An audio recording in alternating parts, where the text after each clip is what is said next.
Chumolilar va asalarilar. Ularda o'ziga xos xususiyat borligini bilarmidingiz? Ular ikkalasi ham o'zidan katta bo'lgan ishlarni, yumushlarni bajarib tashlaydi. Jamoaviy tarzda.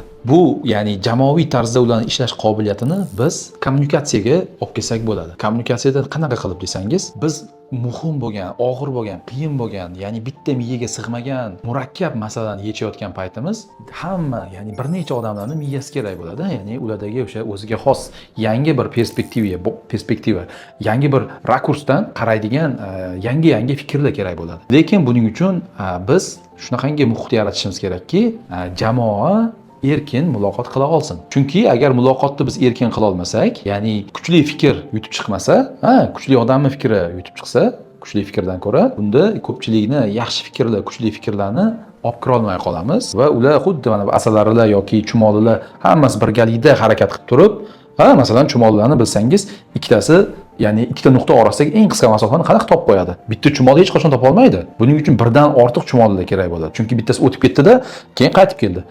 Ya'ni masalan 3 ta chumoli o'tib ketdi-da, qaytib keldi. Qarasa, qaytib kelayotgan payti bitta feromon, ya'ni hid eskimabdi, qolganlari eskibdi. Demak, aytadi, mana shu chumol yurgan yo'l eng yaqini ekan, chunki bu hali eskimabdi deb turib, o'sha joydan yurib ketadi-da. Agar bitta chumoli bo'lsa, bu narsani qila olmasdi. Ya'ni bir necha chumoli kerak o'sha o'zingizdan katta bo'lgan muammolarni yechaman desangiz.